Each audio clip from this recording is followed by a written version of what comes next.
Please join me in welcoming the Mortified band.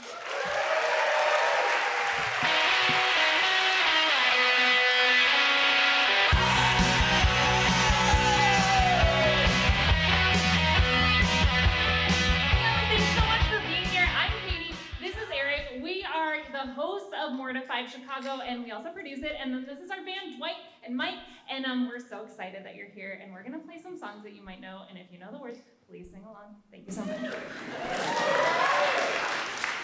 Our thing needs to warm up. Oh no, we gotta warm up. Yeah. Oh no. Wait, well, is your bass on? Hey. Hey. This is real life, everybody. Thank you for being a part of it. How you guys feeling tonight? That always works. Chicago. Chicago! You did it better. So hey, you guys like this song when you heard it on the PA about 5 minutes ago? Now you're gonna love it live.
What she really did. Instead she dropped out and had a couple of kids. Now she lives at home cause he's got no job. He plays guitar, smokes a lot of pot. She committed suicide. Brandon OD'd and died. What the hell is going on? Through the stream reality. Nothing's free. Longing for used to be.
Oh yeah, give it up for Eric. Yeah, how about Eric shredding? Oh, come on. Shredding.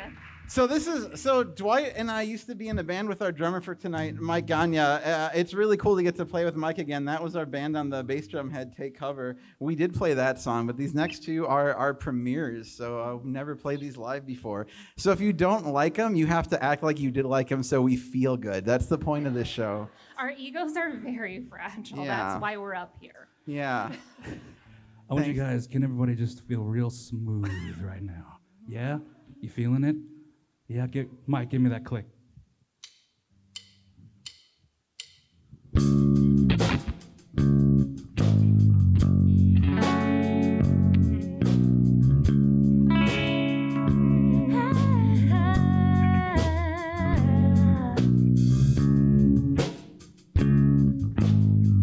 You guys feeling it? Yeah? Ooh.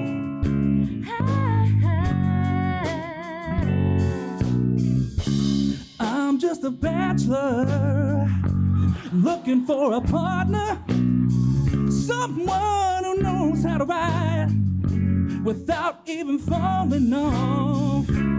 Gotta be compatible, takes me to my limit. Girl, when I break you off, I promise that you won't wanna get off. If you're horny, let's do it. Riding my pony, my saddle's waiting. Come and jump on it. If you're horny, let's do it. Riding my pony, my saddle's waiting. Come and jump on it. Sitting here flossing, I'm peeping your stilo. Just once, if I had the chance, the things I would do to you, you and your body, every single portion, sending chills up and down my spine, juices flowing down your thigh. If you're horny, let's do it. Riding my pony, my saddle's waiting. Come and jump on it. If you're horny, let's do it. Riding my pony, my saddle's waiting. Come and jump on it.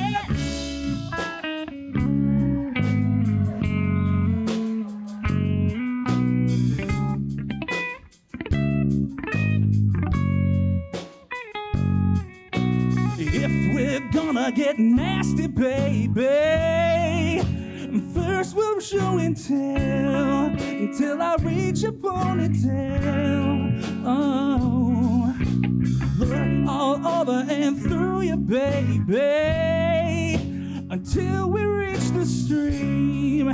You'll be on my jockey team. Oh, if you're horny, let's do it.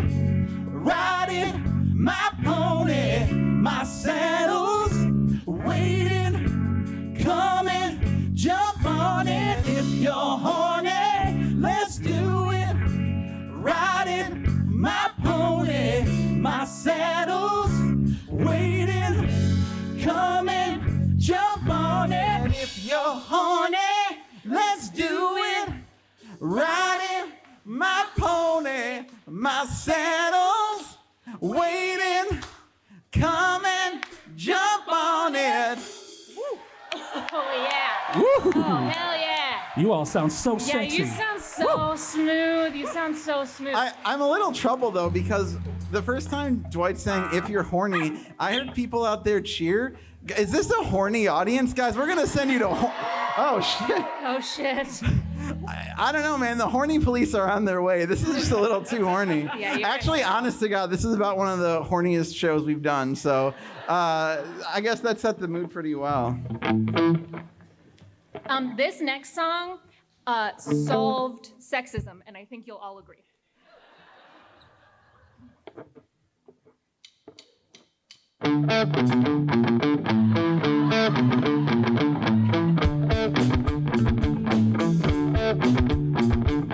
Take this pink ribbon off my eyes. I'm exposed, and it's no big surprise.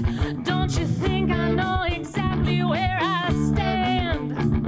This world is forcing me to hold your hand. 'Cause I'm just a girl, all lay all on me. Don't let me out of your sight. Oh, I'm just a girl, all pretty and petite. So don't let me have any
It's so good. You.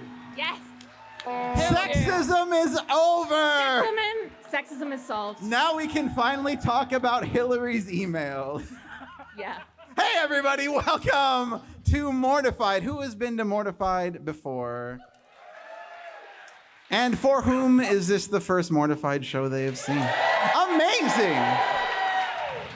Damn, that's cool. Thank you so much for coming out. We're gonna have a really great time. So let me set the stage real quick, metaphorically. Mortified is a show all about shame, okay? It's about sharing shame. So you want to talk about shame? All right, you're probably wondering, what is this Band-Aid on Eric's head? Is this a cool new fashion thing that you all are missing out on? Yes. No, all right, so here's an embarrassing story to start the night off, okay? I was in Los Angeles this week for some meetings with some folks I work with. I'm in the toy industry, so I was having some meetings. This was at the headquarters of MGA, who does the toys Little Tykes. You guys know Little Tykes? So I was like, yeah, you know Little Tykes, okay. So they were showing us this, like, I can't really say exactly what it was, but some kind of like baseball, t-ball thing, right? And they asked my coworker to demonstrate hitting with this like item that they made, and he hit this like plastic wiffle ball that like is designed to not hurt a 2-year-old if it hits them, right? And he hits it, and it comes toward me, so I like dive to catch it, and I fall right into one of their displays. Yeah. So that's my cool Joker. You want to know how I got these scars story? It's a sports injury. It's a sports injury. No, it's not. But here's the difference between what I just said and what you're going to hear. So my story happened to an adult at fucking 39 years old. That's embarrassing as hell, and I should be ashamed of it. But what you're about to hear are true stories that happened to our presenters when they were younger, in teens, in their adolescent years. And they wrote these things down in their diaries, in songs, in poems, in blog posts, etc. And they are going to share those things that they actually literally wrote at that age with you when they were, as the kids say, going through it. And what's going to happen is we're all going to go through it together, and we're going to feel all the shame that they felt at their age, and we're going to expunge it from them and from us, and we're all going to feel good about ourselves because we all do stupid shit like hurt ourselves playing t-ball at the Little Tykes factory. We all do. That's such a universal. That's right.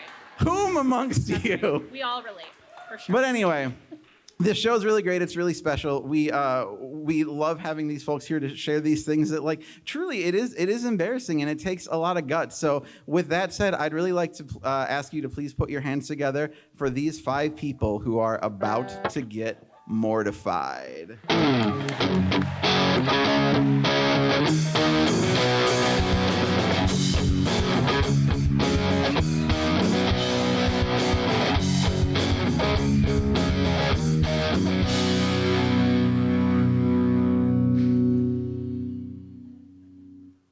Hi, I'm Marnie. I grew up in the Chicago suburbs with my mom, dad, and older sister, Natalie.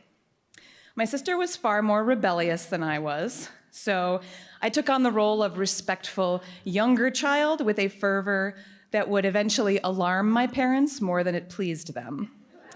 I was so good at it that I used my good kid status as an excuse to judge everyone and everything that did not fit my worldview. Here's what I sounded like from ages 13 to 15. In December 2002, I wrote a list that was originally titled Things I Want to Do Before I Die. That is crossed out, and the title is Things I Want to Do as a Teen. Number 1. Meet Justin Guarini and Kelly Clarkson. These were the season 1 winners of American Idol.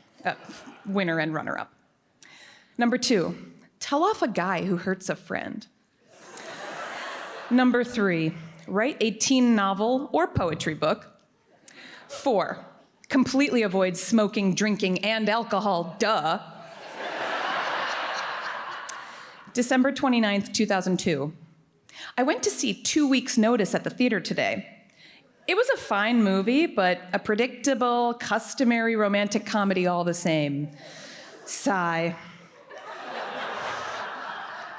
Ugh, Eminem just came on the radio. He's on every 20 minutes.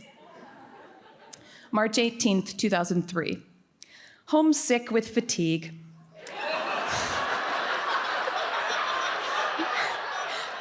Justin's and Kelly's albums were both supposed to come out today, but the date was pushed back again. Ugh. April 2nd, 2003. I am so pissed. I walk outside to tell Natalie something, and I smell smoke fumes. Damn it, she's still an idiot. Last August, when we first found out she smoked, Mom knew I was worried, so she said, I know it's scary and it's a stupid thing for her to do, but I'm sure it's just a phase. Have you ever heard the phrase, this too shall pass? Well, that was 8 months ago, damn it, when will it pass? When Nat's got cancer from her frickin' stupidity? And what really pisses me off is that she's been such an idiot, smoking, stealing, God knows if she drinks, and she's still got popularity and parents who won't let me object to it. What the fuck is wrong with everybody? Nat is a loser moron, and I'm seemingly the only person who sees that. April 18th, 2003. School rocked this week. We got to miss class for a dance assembly, but at one point they did a dance to the Eminem song, Lose Yourself. Have we sunk that low?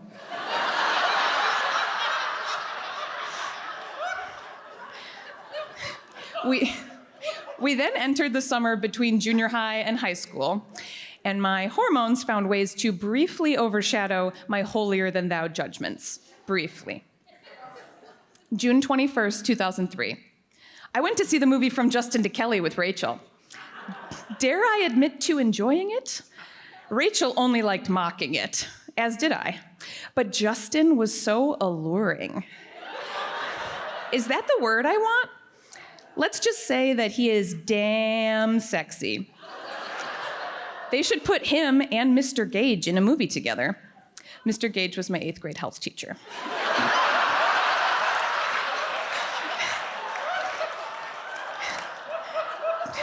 June 25th, 2003. My graduation party was fun, despite the fact that Mira saw Natalie's cigarettes. As if it's not embarrassing enough for her to smoke, now my friends have to know about it. Now, off to the dermatologist. June 27th, 2003. Tonight I saw Charlie's Angels Full Throttle with my friends. It was pretty good, but all those visual effects are exhausting to absorb. June 30th, 2003. Our family got Bruce Springsteen tickets for August. Sweet. But you know what's even sweeter? Justin Guarini is performing at Navy Pier on Wednesday. It's free, and Mom said she'd take me. She thinks he's hot too. I am so excited. Wonder Girl 9487 said Justin is even better looking in person. I hope I am too. July 2nd, 2003. Today, I saw Justin. Mom and I went to Navy Pier at 3:30 to get our tickets for free. At 7 p.m., the Skyline stage doors opened, and we were in the 10th row, very close. Justin's performance was amazing. He's so hot and sexy, oh baby. I was 2 inches away from touching his gorgy hand. July 2003 marked a transitional moment in my entire pop culture identity. July 16th, 2003. New obsession, Pirates of the Caribbean.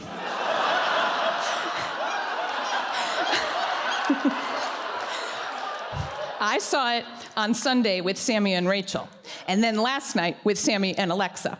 I positively adore this movie. I got a Pirates screensaver and desktop photo, and I just hung the poster on my wall.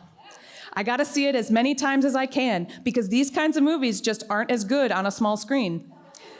Mom and Dad said they would go see it next week. Must I wait that long? July 17th, 2003. Alexa, Rachel, Sammy, and I are in the midst of planning an outing to go see, you guessed it, Pirates of the Caribbean. Dad says I'm crazy, but when doesn't he say that? Besides, it's his loss if he doesn't want to see such an awesome movie. July 19th, 2003. Last night, Alexa and Rachel and I saw Pirates of the Caribbean again. 3rd time's a charm. Honestly, it's so good that other movies just don't cut it anymore. Leave it to Disney. Speaking of movies, we finally did it. Drum roll, please. We got a DVD player. Yes. I finally feel like part of the 21st century. We went to Blockbuster to rent some movies. I got Lord of the Rings with special DVD features. Later, I talked online with friends, and we IM'd Orlando Bloom pics back and forth. I think my heart has shifted gears here. Orlando Bloom is definitely up there among the hot ones. I'm mad at Justin Guarini anyway. He was on a runaway jet ski and almost hurt someone on the beach. Natalie comes home from playwriting camp in New York tomorrow. I really want to read the play she wrote. And she called today and said she got me a present. Isn't that nice? What isn't nice is the cigarettes. Sigh. July 31st, 2003. I went over to Sammy's house and took along the Pirates of the Caribbean CD-ROM in order to goggle Orlando Bloom pictures. Then Sammy and her mom turned on the new show on Bravo, Queer Eye for the Straight Guy. As soon as high school started, I doubled down on my exacting standards. But those standards were arbitrary at best. October 29th, 2003. I'm listening to Coldplay's song, The Scientist. I love this song with every fiber of my being. And it's so timeless, unlike that pop crap. I gotta go. 20 minutes until the OC. November 22nd, 2003. I went to see Pirates of the Caribbean with Sammy. 8th time's a charm, no doubt about it. December 19th, 2003. Lord of the Rings, Return of the King is finally in theaters. The question is, who do I bring along to see it? It is a great theatrical work, and I'm not sure I can watch it for what it is in the company of peers who only see it for Orlando Bloom's scenes as Legolas. Don't get me wrong, that part's great, but it's more of a bonus. December 23rd, 2003. Mom and I just saw the 4:30 p.m. showing of Lord of the Rings, The Return of the King. It was great, marvelous, fabulous, magnificent. Actually, none of the above are enough to describe it. Mom thought there were too many battle sequences, but I found them captivating. 3.5 hours of brilliance, that's what it was. Later, I watched Pirates of the Caribbean on DVD. Dad actually sat down and watched it too. Natalie remains stubborn. High school continued on in this fashion, and my tisk-tisking definitely started to wear on those around me. March 6th, 2004. I'm sitting around waiting for the turnabout dance to begin. Not that I want it to start or anything. It just makes no sense. Why do we wear such cumbersome dresses if they want us to dance? Sigh. I'd do something a bit more interesting with my time, but no. Everyone's off to get their updos, makeup, manicures, pedicures, and last-minute alterations. What a society we live in.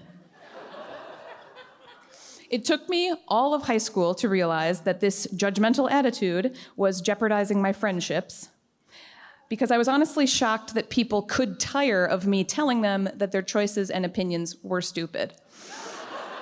And ultimately, my parents cared more about Natalie and I being close than being exactly the same. But I slowly learned to accept people for who they are, to accept that I don't have the answers to everything, and to accept for the first time that I am amenable to change. I just wish I had learned all of that before bringing this last entry into the world, which had 2 columns, things I hate and things I believe. November 10th, 2005. I hate smokers. I hate the Pussycat Dolls. I hate when adults ask me where I'm thinking of going to college. I hate hormones. I believe in God. I believe that we're not half as brilliant as we think we are. I believe Chumbawamba was altogether underappreciated. Thank you.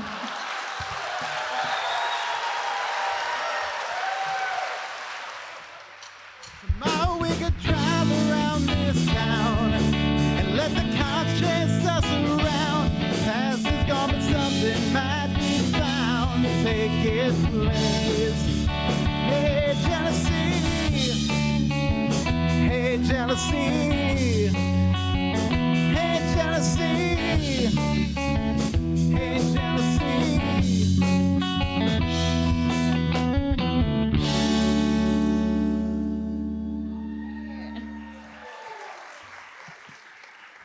For the record, From Justin to Kelly is an amazing film. Hi, I'm Brienne. This is my diary from about age 16 on, and I do dedicate it to the Tumblr girlies in the audience. Please. Yeah, let's hear it for the Tumblr girls. Now, just to give you a little bit of context and background, we'll start off with a post from about January 2009 titled 100 Things About Me. To be fair, math is not my best subject, and the list was 131 items long. But for your benefit, I've narrowed it down to 7. January 8th, 2009, with a bit of preamble.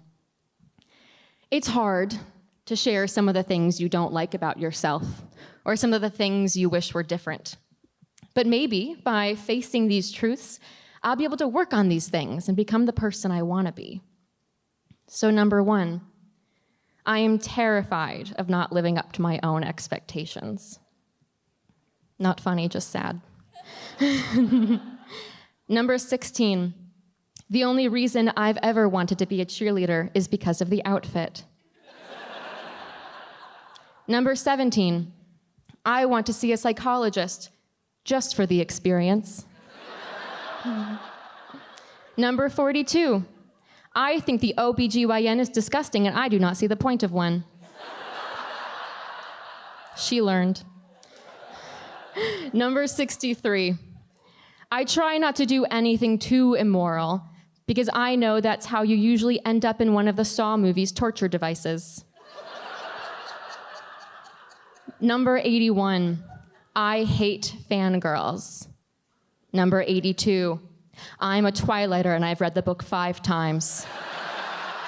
Yes, 16-year-old Brienne, she is almost insightful, almost.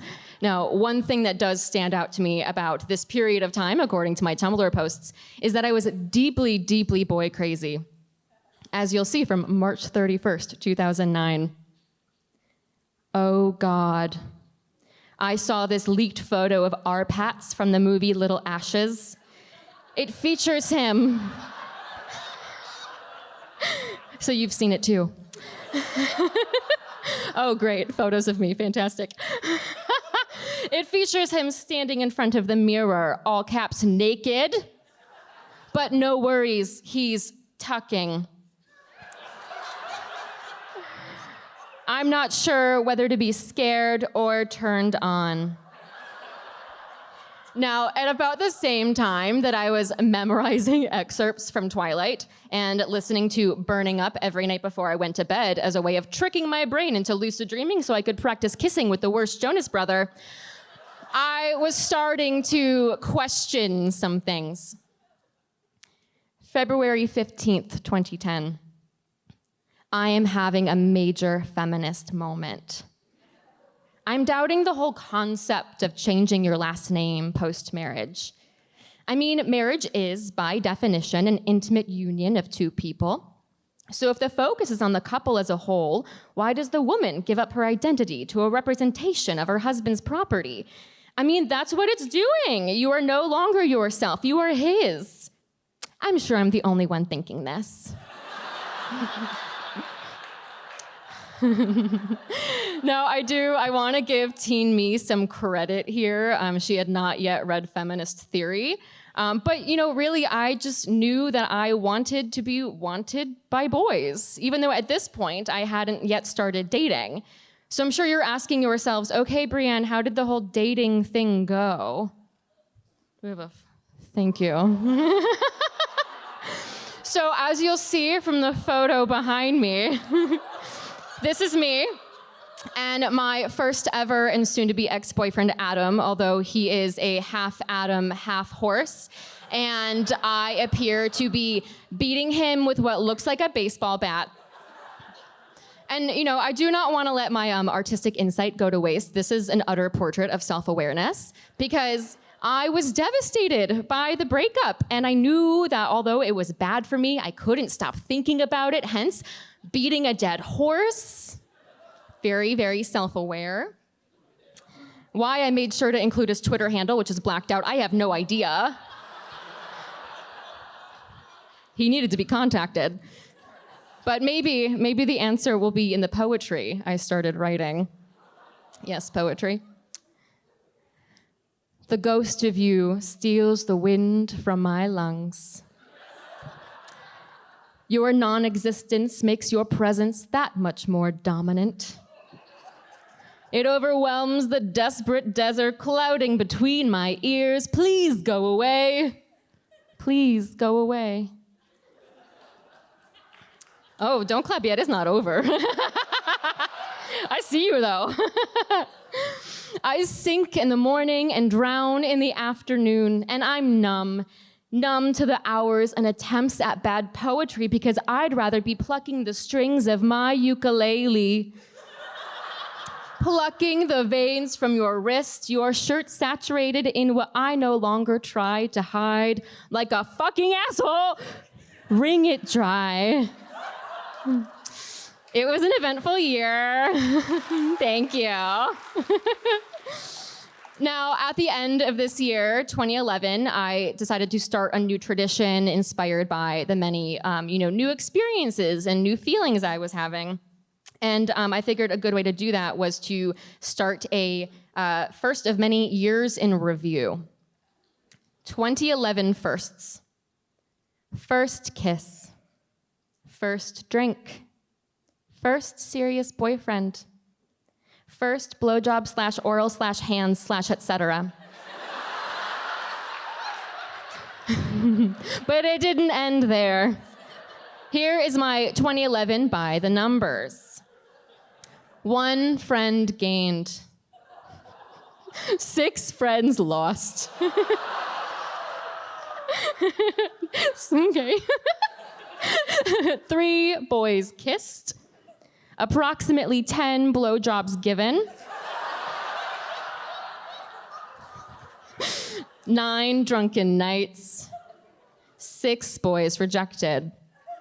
Here's the thing, the boy thing was not doing it for me, then don't get me started on the blowjob thing. So as teenage Brienne entered 2012, I started to wonder what or who might replace them. April 26th, 2012. Latest update from my brain. Number 1, we love a list. I have a huge girl crush on Kaylina Sampson, and even I'm weirded out by it. Number 2, I can't be what some people want me to be, and I'm tired of feeling guilty about it. Like I'm not fulfilling some role or expectation that they set out for me in their heads. Number 3, I just felt like there needed to be a number 3. Rule of threes, people. No matter how hard I tried to transition what I learned about intimacy in my dreams from Joe Jonas to the real world, there was something that just wasn't quite sticking. May 5th, 2012. The quickest way to hate someone is to spoon with them. More specifically, the quickest way to hate someone is to be the little spoon as the offender breathes onto your neck and snores loud as fuck in your ear. Thank you, Patrick M., for this lesson. I hate you. July 3rd, 2012. I've been thinking about some things recently. Like, what has made me such a tolerant and accepting person? Why do I feel so strongly about the gay movement? Because I like girls? No. I swear to God, it's reading. Maybe I have a broader understanding or greater ability to sympathize because of literature. Y'all, reading is so powerful. So at this point, 2012 is quickly coming to a close, meaning we can return to my favorite tradition, my lists. December 2012, my year quantified.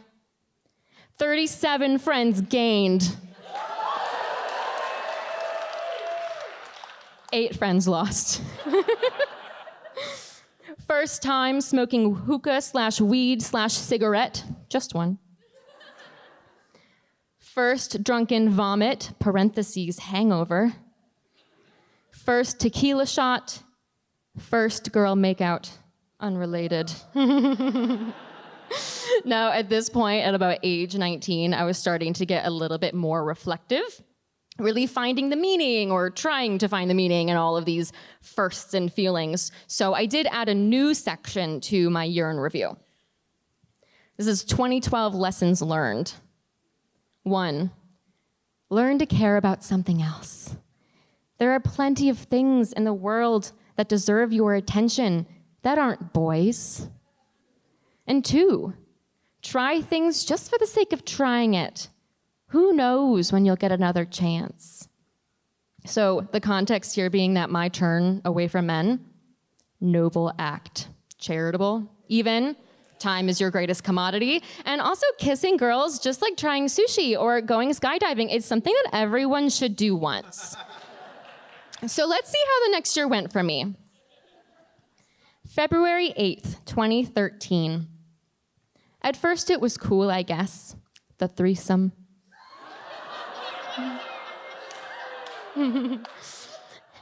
It was like the thrill of doing something that you know is taboo and doing it anyway because fuck it, #YOLO. I couldn't graduate college without doing something a little wild. I mean, it's me. I'm too much of a wuss to even try to get into a bar with my fake ID. I am, at heart, a good girl. A does her homework, rational, realistic, sober good girl who sets her own curfew and drink limit. But also that's no fun, hence la ménage à trois. On a side note, I've also realized through this experience that sexuality isn't nearly as big a deal as people make it out to be. Being with a girl, being with a boy, there's not much of a difference. It's just a person to touch. Do we sense like a breakthrough coming? You know, like raise your hand if you think she like realizes something here. Yeah. Me too. November 26, 2013.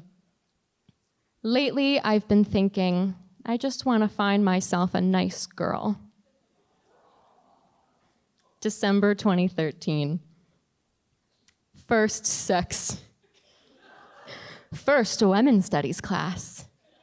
First threesome. 34 friends gained. Where are they coming from? I don't know. 6 friends lost. 8 boys kissed. 6 girls kissed. 8 sexual intercourses. Progress, baby. Or, you know, baby steps. Because honestly, if I'm being quite candid, this is exactly how it went for about the next 3 to 4 years. You know, I was doing the things that scared me. I was asking the right questions, or I was asking the questions that scared me. And then every step along the way, I was sort of coming ever closer to recognizing who I am or who I've been the whole time. So luckily, October 5th, 2017, I'm still adjusting to my haircut, parentheses, pixie. I simultaneously love it simply for having done it, and I'm surprised that I don't feel any particular amount of regret yet. My consistent paranoia is that I look like a man or a mom or specifically Jamie Lee Curtis.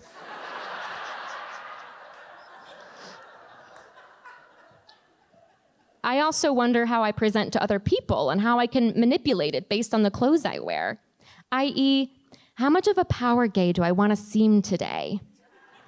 And why do I so naturally embrace and identify as a power gay without being gay? Who knows? Is it because so many of my interests are mirrored and embraced by the gay community? If so, how did that come about? Now, spoiler alert, I'm gay now. Oh my God, who knew? You didn't see it coming. But really, it's that last question, how did that come about, that continues to stick with me, because it is the question that I've clearly been answering for ages in these entries, right back to the beginning, right back, honestly, to January 8th, 2009, the very first post that I wrote. The 100 things about me. It is hard to share some of the things you don't like about yourself, or some of the things you wish were different. But maybe by facing these truths, I will be able to work on these things and become the person I want to be. Thank you.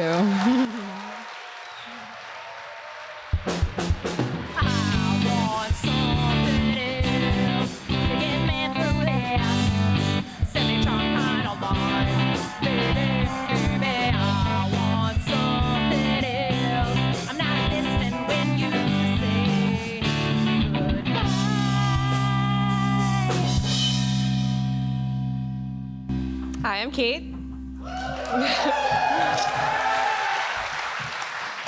I was a teenager in the late 90s in the west suburbs of Chicago. I grew up in an Irish Catholic family that was a little chaotic. My siblings held a lot of my parents' attention, so I mostly kept to myself like a classic middle kid. I was incredibly awkward. I was never comfortable in my own skin.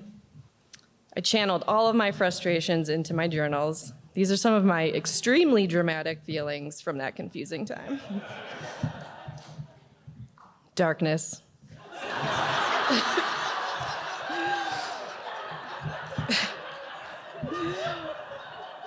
Me, my life. Why me? Why darkness? Depressed is my feelings. Black is the color. The color of my world. Why do I try to be bright when all I am is darkness?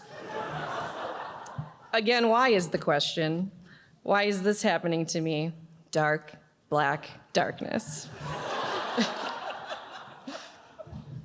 At age 12, I started seeking out validation with boys.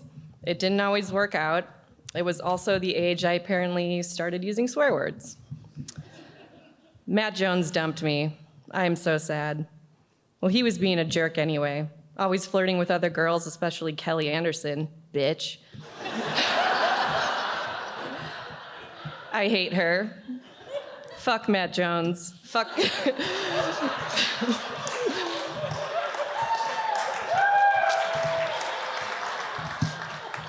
Fuck Kelly Anderson. Fuck, seventh grade.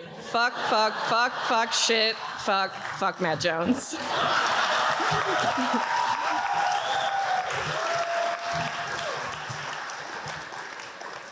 In sixth grade, I started to date my on-again, off-again grade school boyfriend, Mike. These are some entries from the third and final time we dated in eighth grade when I was 14. And I'll say I was a little conflicted about a few things, and I'll warn you now that this gets a little steamy. March 4th, 1997. Mike might ask me out, but I know he's really horny.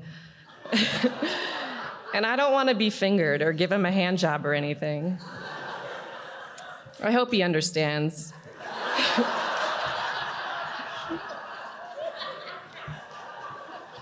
I wish there was no such thing as sex or any kind of sexual thing. It doesn't help anyone. There should be another way to have kids.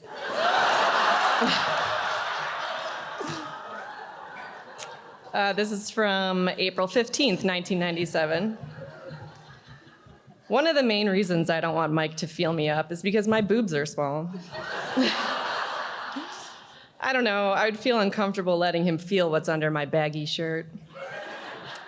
But I think he likes me enough not to run off and tell his friends. What should I ever do if he unzips his pants while we are kissing? Just call me inexperienced Kate.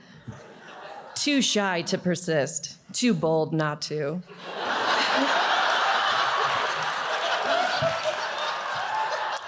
Too happy to even think about anything else than Mike.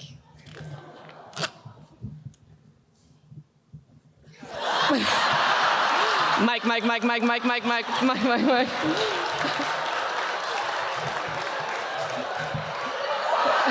Mike, Mike, Mike, Mike, Mike, Mike, Mike, Mike, Mike.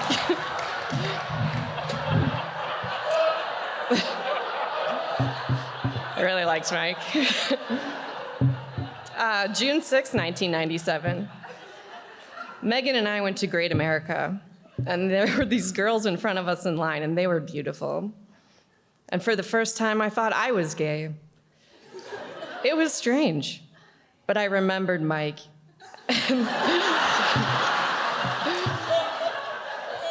And that time in the bushes, which felt so good just touching. I trust him. I love him. I realize now I need him, which is really scary for me. I don't want anyone to get too close for fear someone will get hurt deeply. The world is my cruel beauty.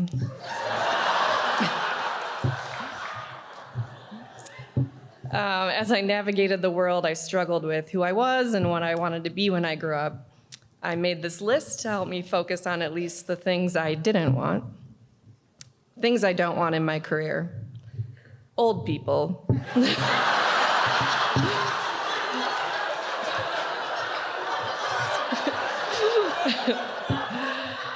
Grumpy people all day, every day. Science, math, uniformity, danger, boringness, heartless, fast-paced people all day, every day, unbearable smells, an everyday reminder of death, and and an everyday reminder of sadness. It's confusing. My big dramatic feelings weren't just saved for boys, it also extended to my family. This is from May 4th, 1997. My mom is great, and I know I'm lucky, but I can't stand her. I hate it when she yells at me for nothing. Right now, I hate her. She makes me hate myself. She says she's so proud of me and tells me how beautiful, smart, wonderful, nice, good, lovely, excellent, awesome, and I'm sick of it. Help me. I'm sinking into a pool of hate and guilt. She's the only one who can save me, yet she pushes me deeper. I cry, yet she doesn't comfort me. She's like this mother condemner, condemning me to hell. It's like her heart died, and it hurts me.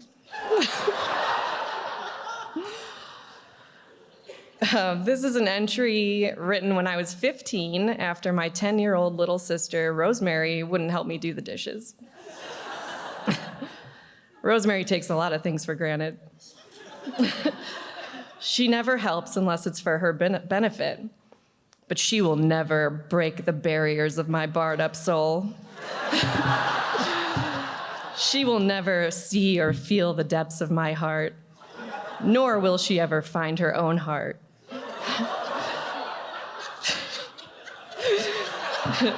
For it will be chained with eternal locks of selfishness. Of course, she'll find artificial happiness, but nothing ever serious, because she did wrong as a child. And nothing is forgiven in the world of the unknown. I christen you with tears. Tears for life, tears for death, and tears because maybe no one will ever understand. Thankfully, now I do feel understood, or at the very least, I understand myself better. I finally feel more comfortable in my own body and with my sexuality. I do, however, still apologize to my mother for high school. And it turns out my little sister does have a heart, and we're best friends now.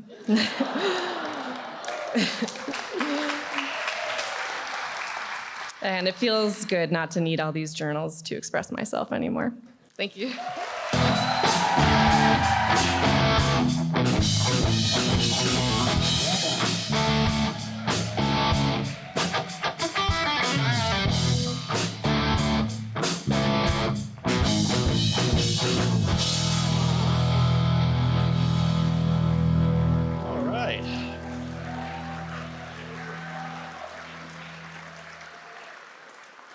Hi, I'm Mark. It's safe to say, as an only child, I live and die by the approval and well wishes of parents and other errant adults in my general vicinity. Hence, in junior high, I did the most obvious thing I could for attention. I joined the choir and then took a chance on being a star in school plays. I wasn't much of an autobiographer, but soon after my bar mitzvah came the purchase of my first computer, and with a little to do but cultivate a Minesweeper addiction, I eventually succumbed to Microsoft Word. Here are some carefully chosen excerpts of my personal journal. Let's take the ride on my rise to junior high megastardom.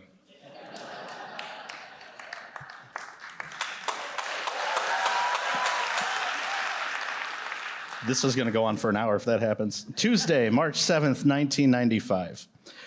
So today were tryouts for the spring musical. I really feel like this could be a big thing for me. Like here at James Hart, all the cool choir kids get big parts in the musical. And Mrs. Hinesley says I have a really strong tenor voice. And Mr. Weiss gave me an A in drama in first and second quarters. I mean, I was the only one in class who did The Tempest, so yeah. And when I performed the script for them today, I didn't sway at all. Dad always tells me I sway when I'm singing in Panther Choir. Mr. Weiss took a lot of notes, no eye contact. It's cool. Mrs. Hinesley said thank you when I was done. I was super nervous before I performed for them, but I have a lot going for me going into this. Here's the big thing. They said the musical is going to be Fiddler on the Roof. Fiddler. The musical about Jews. It's like they are telling me I'm gonna be Tevye. This is it. I get to be a 7th grader with the lead in the spring musical. This is gonna get me noticed. Girls are so going to like me, which I'm pretty sure is what I want. But like, I really should call Matt. It's 8:40 and we can't talk past 9. My mom is such a freakazoid. Friday, March 17th, 1995. Chorus. I'm in the chorus. Like, what the heck? No, this is my journal. Why can't I swear here? It's not like mom or dad can even turn on the computer. What the hell? Chorus? Like, fine, I get it. Jamie Chura gets a speaking role. Okay, he's like the most popular 7th grader in choir, whatever. I guess I shouldn't be like too mad over it. At least I'm in the musical, and Mrs. Hinesley told me when I was leaving Panther Choir today that she thinks I'll be a really important singer in the chorus. And there's at least 4 girls in chorus with me, so silver lining, I suppose. Wednesday, April 4th, 1995. Today was a big day. At rehearsal, Mr. Weiss was looking over our script with all the cast, and it said Villager 1 and Villager 2 in it. And I was like, Mr. Weiss, who are those being played by? And he looked me in the eye, and with a knowing glance, he declared, Mark, those are extra speaking roles. I'd like you to be Villager 2. It's a very important role because you restart the play after intermission. And I looked to the line. Mr. Weiss was very smart to pick me. Villager 2 walks from stage right across center yelling, bagels, fresh bagels. Bagels, fresh bagels. Here was a line that needed the deep-rooted Ashkenazi heritage within my DNA to produce the chutzpah-driven dialogue of hawking bagels to my fellow villagers. This is what 8 months of intensive study for my bar mitzvah really was for. I am no longer chorus 2. Today, I am Villager 2. Friday, April 6th, 1995. A second line. Oh, journal, Kalu Kalei, we were in rehearsals, which is like literally every day, oi. And it's like another scene in Anatevka. All of chorus is supposed to be miming work and talking to one another. Well, I guess I must be doing something right because Mr. Weiss gave me another line. And it's got some real meat on the bones. Villager 1 starts off telling of the recent attacks by Russian soldiers nearby, and I chime in. Then I say we should fight back, an eye for an eye, a tooth for a tooth. And Tevye tells me, so the whole world can be blind and toothless? Feh. I can tell Mr. Weiss believes that I can present the righteous indignation of Villager 2. He entrusts me to take the audience on this journey. I will bring the audience along as I take this hapless and bright-spirited bagel salesman with a strong conservative moral compass into the voice of the opposition to the Russian oppression of our beloved town.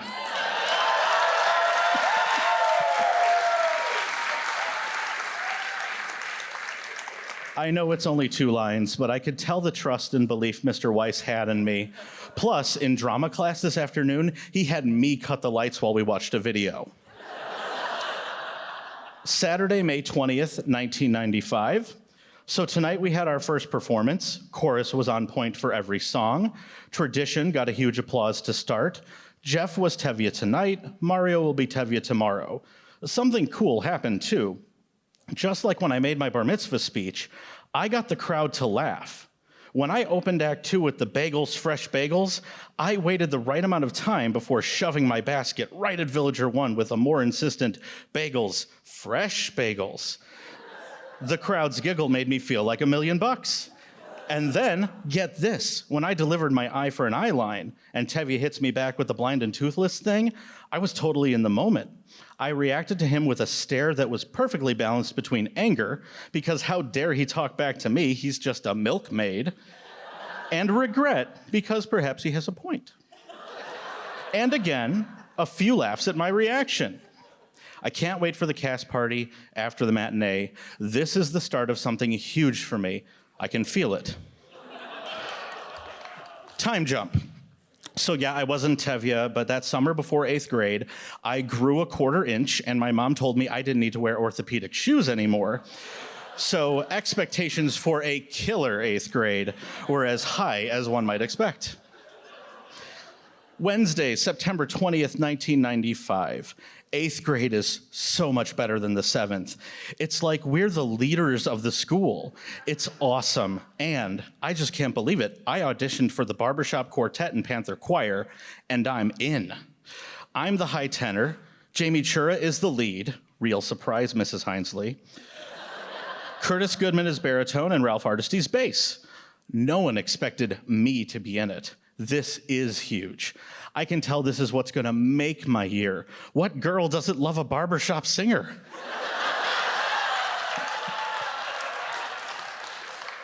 Liars. Liars. So this year, it's clearly my time to shine. They announced the fall play, The Jungle Book. Seems a bit of a weird choice, and I know the choir kids don't really jump in to do the play, but I know I'm playing the long game. It's pretty clear I'm not gonna be Mowgli, too fat, or Baloo, too short. I guess maybe I could be the old monkey. Bet it's a funny role. I nailed my 2 lines in Fiddler. Bring it on, Mr. Weiss. Monday, October 9th, 1995. Chorus, Villager 2. Again, I don't understand it. How the hell does the Jungle Book even have friggin' villagers in it? Whatever, I should quit. Why am I not gonna quit? No, I get it. This is a test. I'm sure we'll get a few lines this time around too, and then Mr. Weiss will remember how valuable I am. I bet this is just a stall, that's all, because the musical will be where they need me the most. 8th grade, our class's last production. I just have to play it cool. Now, just a quick aside here, folks. Fall play, over. Mark, never sadder. But of course, it's about to be the big spring musical. Our little Jew-froed hero is about to come out of his shell. Are you excited? Have you learned nothing about how these Mortified stories go? Tuesday, March 5th, 1996.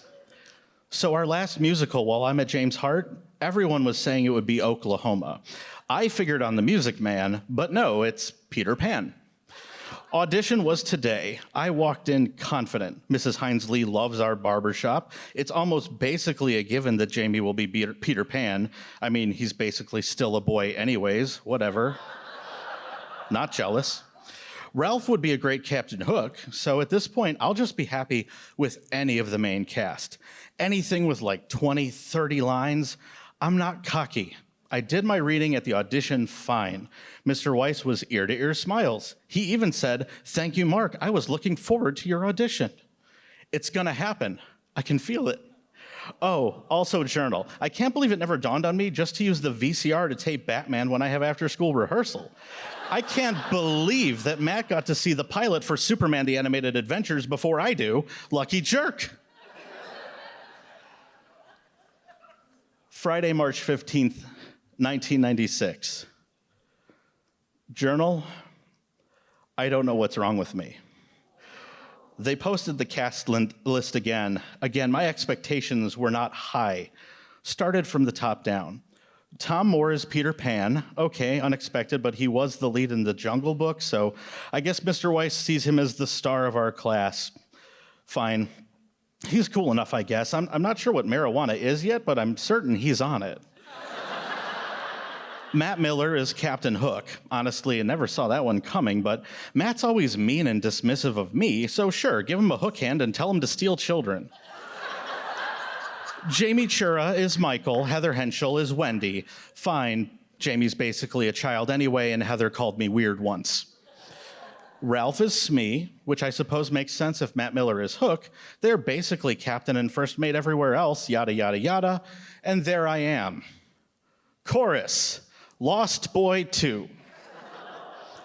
Sunday, May 19th, 1996. Final performance was today. Mom and Dad said they were so proud. Of what? Of how I played Curly, the gangster lost boy? A few lines performed, a one-line solo when I won't grow up, a botched bow and arrow gag that got me a huge crowd laugh I was not supposed to get, a solid friendship with the stage crew who I hung out with at the after party.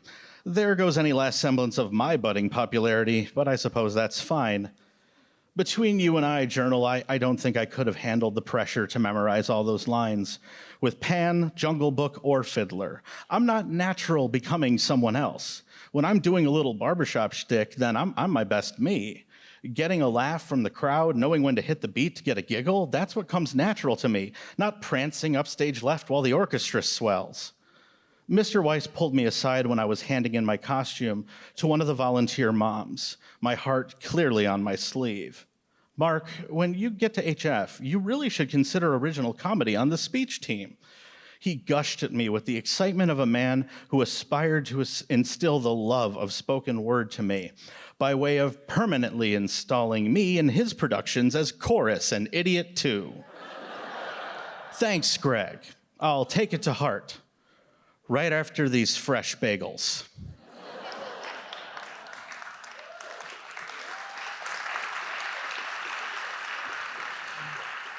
For those playing the at-home game, I never acted again, but I sang in choir and barbershop all 4 years through high school. After college, I was goaded to try some open mic comedy nights. It never stuck until 2019, when I did it for a year straight. Hilariously, I wound up the closer for Mr. Greg Weiss's Bird is the Word spoken word and comedy night. So I guess I became the star I always wanted to be, so long as you really squint hard. Now, if you could do me a favor, from now until I get home, consider me 13 again, and go ahead and shower me with your parental approval. Damn it, I earned it. Thank you. I'm thinking why.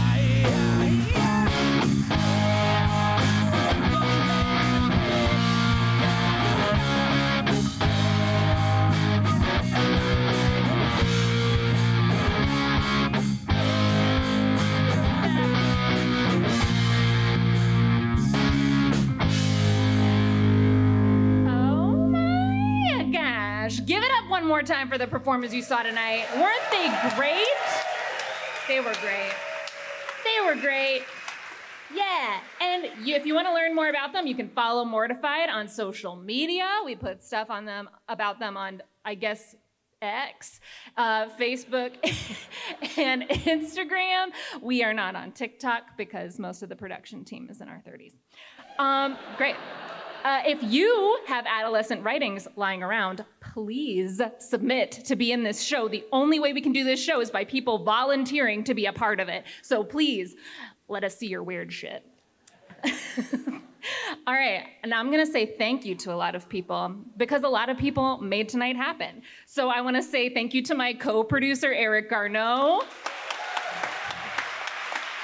I wanna say thank you to our story producers, Marnie Schur, Allison Schoenfeld, and Mary Z. You also saw Marnie share a story, she was great.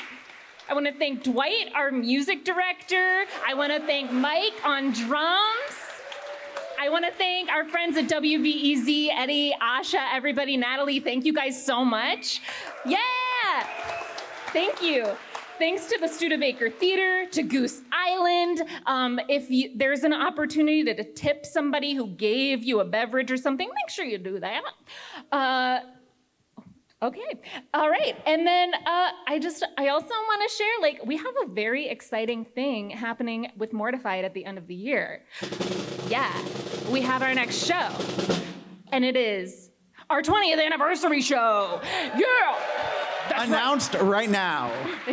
Yeah, it's gonna be star-studded. All the celebrities will be out. And we're gonna have so much fun. Mortified has been around for 20 years, so come celebrate with us in November at the Vic Theater. But, okay, before we depart, I have some very important things to review. Mostly, what have we learned? From Marnie, we learned that Chumbawamba was altogether underappreciated. Thank you, Marnie. From Brienne, we learned that the quickest way to hate someone is to spoon with them. Thank you so much, Brienne. From Kate, we learned that sex doesn't help anyone and there should be another way to have kids.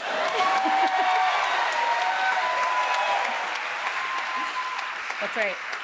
From Megan, we learned a lot. And from Mark, we learned that girls love barbershop singers. That's right. And that's true. That's true. And most importantly, we learned that we are freaks, we are fragile, and we all survived. Have a good night.